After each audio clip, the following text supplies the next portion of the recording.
बिहार विधानसभा चुनाव प्रचार बहुत तेज़ी से आगे बढ़ रहा है, लेकिन इस चुनाव में बहुत कुछ नया दिखाई नहीं पाता है। गत लोकसभा के चुनाव में जिस व्यक्ति को वंचित किया गया था, बिहार मत आइए, बिहार में हम अकेले जीत जाएंगे, उन सभी व्यक्तियों को इस चुनाव में बुलाया जाता है। जैसे माननीय मुख्यमंत्री आदित्यनाथ योगी, भारत सरकार की रक्षा मंत्री राजनाथ सिंह, इन लोगों का बार इन लोगों का जदयू का और भाजपा का तो यह प्रोग्राम है, हर एक विधानसभा में आदित्यनाथ योगी और रक्षा मंत्री राजनाथ सिंह का चुनावी सभा हो। लेकिन चुनाव पार्टी का आला कमान का आदेश है, तो चुनाव की सभा तो होगी ही।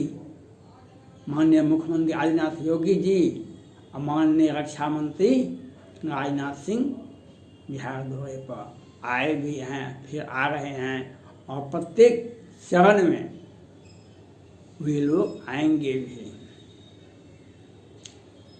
बिहार की धरती पर माननीय रक्षा मंत्री राजनाथ सिंह का स्वागत है। वे भाजपा के राष्ट्रीय अध्यक्ष भी रह चुके हैं और केंद्र सरकार में भी वरिष्ठ मंत्री और भाजपा के बड़े नेता में उनकी गिनती होती है। मैं राजनाथ सिंह, रक्षा मंत्री राजनाथ सिंह से यह जानना चाहता हूँ, भारत के निर्वाचन आयोग के अध्यक्ष सुनील अरोड़ा साहब ने एक आदेश पारित किए हैं, जो 65 वर्ष से अधिक और कोरोना महामारी से पीड़ित व्यक्ति के लिए बैलेट पेपर का प्रयोग होगा और सामान्य मतदाता के लिए ईवीएम का प्रयोग होगा। फिर बिहार निर्वाचन आयोग ने चुनाव से संबंधित सभी कर्मचारियों को यह आदेश दिया है, जो अपने बैलेट पेपर का प्रयोग करेंगे चुनाव में। मैं रक्षा मंत्री माननीय राजनाथ सिंह से अपील करता हूँ, भारत निर्वाचन आयोग का आदेश संपूर्ण भारत पर लागू होता है। मध्य प्रदेश में भी उपचुनाव हो रहा है 25-30 विधानसभा क्षेत्र का, तो वहाँ भी बैलेट पेपर और ईवीएम का प्रयोग हो रहा होगा। वहाँ भी कोरोना महामारी के लिए 65 वर्ष अधिक के लिए अलग बूथ की व्यवस्था, बैलेट पेपर की व्यवस्था होगी। फिर वहाँ पर भी कर्मचारी चुनाव में लगे हुए हैं, उनके लिए भी बैलेट पेपर का प्रयोग हुआ होगा। अगर नहीं हुआ तो बिहार सरकार को प्रभावित करने के लिए ऐसा क्यों किया गया? माननीय रक्षा मंत्री राजनाथ सिंह से अपील करता हूँ, 19 के लोकसभा चुनाव में आप लोग और आदित्यनाथ योगी जी का बहुत कम सभा हुआ, आपका 1-2 जगह हुआ। आदित्यनाथ योगी साहब को नहीं आने दिया गया, कहा कि नहीं हम लोग चुनाव जीत जाएंगे। लेकिन आप माननीय रक्षा मंत्री जी भाजपा के सबसे बड़े नेता हैं, भाजपा के राष्ट्रीय अध्यक्ष भी रह चुके हैं। 14 के लोकसभा चुनाव में आपको बिहार से 22 सीटें मिली थी, 22 सीटें, और इस 19 के लोकसभा चुनाव में 17 सीटें पर ही चुनाव लड़ने का आपको दिया गया। आप लड़े, 17 सीट आप जीत गए। यह कौन सा परिस्थिति था भाजपा को? मैं भाजपा के राष्ट्रीय अध्यक्ष और केंद्र सरकार में माननीय मंत्री जी से यह जानना चाहता हूँ, आपको कौन सा परिस्थिति हो गया था कि जीता हुआ सीट भी आप छोड़ दिए? ये कौन सा परिस्थिति आपको हो गया? लोकसभा की एक सीट के लिए तो क्या क्या नहीं होता है, और आप जीते हुए सीट छोड़ दिए। और इसलिए छोड़ दिए सुशील मोदी जी और माननीय मुख्यमंत्री नीतीश कुमार जी का साठगांठ अच्छा है। यही सुशील मोदी हैं भाजपा के, बिहार भाजपा के वरिष्ठ नेता हैं और बिहार सरकार में उप मुख्यमंत्री हैं। इन्होंने बांका के जनता में एक विशाल जनसमूह को कहते हुए कहे थे, हम सारा सीट लोकसभा का राजपूत को ही दे देंगे।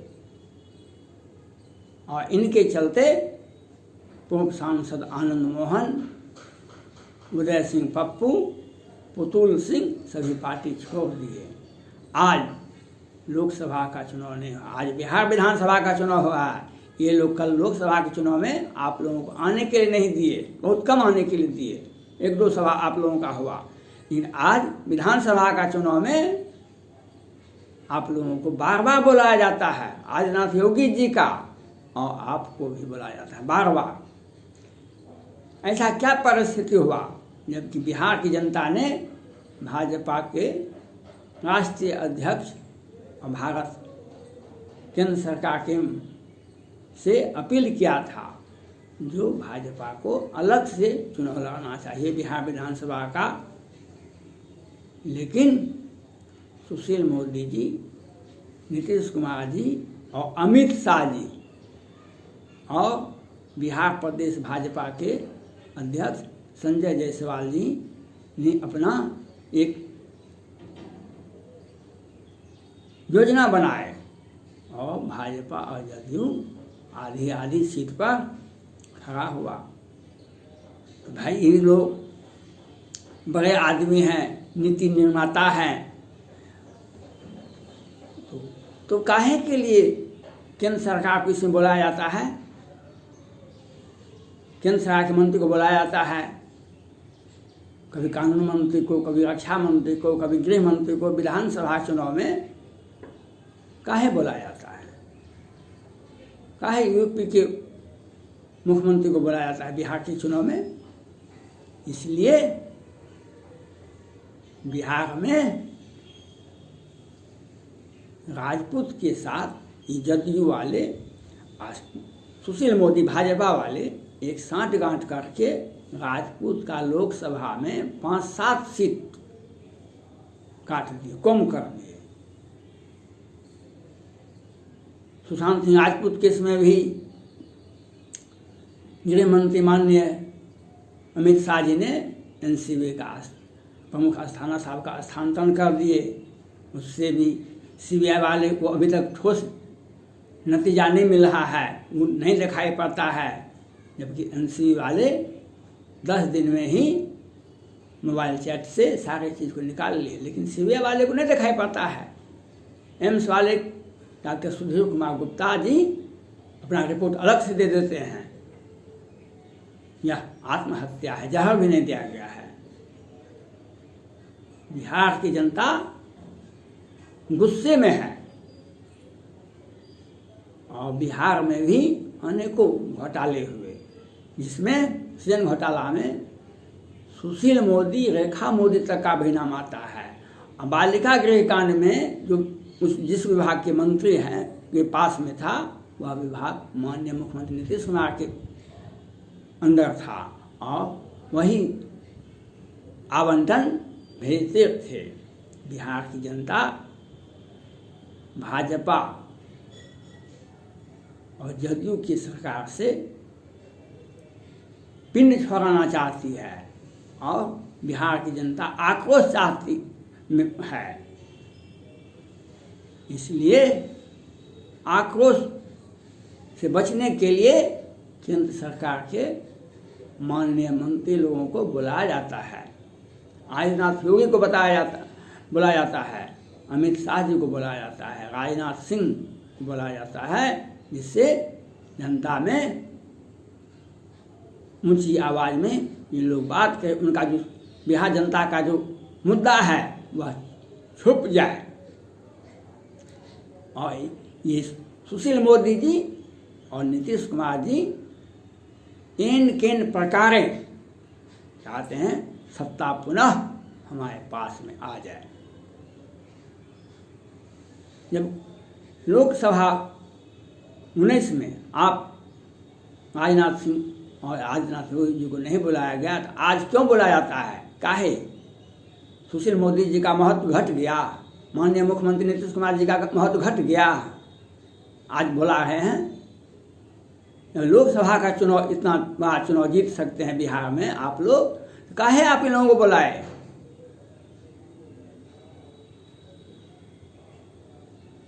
आप लोगों को इसलिए बुलाया जाता है, जनता में जो इन लोगों पर गुस्सा है, उस गुस्सा को शांत करने के लिए आप लोगों को बुलाया जाता है। और ये लोग जनता में सीधे सीधे नहीं जा सकते हैं। इनका जो ट्रिप रहा है, चाहे सुशील मोदी जी हो या है मुख्यमंत्री नीतीश कुमार जी हो, ये मरे हुए काफिले में प्रशासन के मौजूदगी में ही जा सकते हैं, क्योंकि जनता से इनको टूट चुके हैं, जनता से ये बहुत दूर चले गए हैं। इसलिए मैं माननीय रक्षा मंत्री राजनाथ सिंह से अपील करता हूँ, आप भाजपा के वरिष्ठ नेता हैं, केंद्र सरकार में मंत्री हैं, आप जब बिहार आते हैं, सृजन घोटाला, बालिका गृहकांड जैसे सभी मुद्दों पर आपको बोलना चाहिए। वैसे आप भाजपा के हैं, आप नहीं बोलना चाहेंगे, आपका पार्टी रोक लगाएगी, लेकिन बिहार की जनता ने मांग किया था, केंद्र सरकार में मंत्री गिरिराज सिंह ने भी मांग किया था और सैकड़ों आदमी ने मांग किया था कि भाजपा को अलग से बिहार विधानसभा का चुनाव लड़ना चाहिए। लेकिन सुशील मोदी जी, अमित शाह जी ने ऐसा नहीं होने दिया। ये जो बिहार सरकार की जो बदनामी है, बालिका गृहकांड की, सृजन घोटाला जैसे बहुत सारे घोटाले बिहार में हुए हैं, इससे बचने के लिए माननीय रक्षा मंत्री को बोलना चाहिए बिहार में। इससे उनका एक व्यक्तित्व, भाजपा का एक व्यक्तित्व जो है जनता में बनी रहे। अगर आप ऐसा नहीं करते हैं, किस परिस्थिति में निर्वाचन आयोग नई दिल्ली ने बैलेट पेपर और ईवीएम का प्रयोग एक साथ करने का आदेश दिए हैं? कैसे बिहार निर्वाचन आयोग ने कर्मचारियों को लिए विशेष आदेश दिए हैं कि जो बैलेट पेपर का प्रयोग करेंगे, ये लोग चुनाव जीतने के लिए अपना अपना हथकंडा अपना रहे हैं। माननीय रक्षा मंत्री जी से मैं अपील करता हूँ, बिहार जब दौरा हो रहा है आपका, तो विस्तार से बिहार सरकार के भी खामियों को आप उजागर करें। इससे आप में जनता में पैठ बना रहेगा। कबीरदास जी ने कहा, अगर आप ऐसा नहीं करते जनता आपसे दूर चली जाती है। कबीरदास जी ने यही बात कहा था, रहे मन निज की धागा मत तो चटकाए, जुड़े फिर ना टूटे फिर ना जुटे, जुटे फिर गांठ पड़ जाए। धन्यवाद।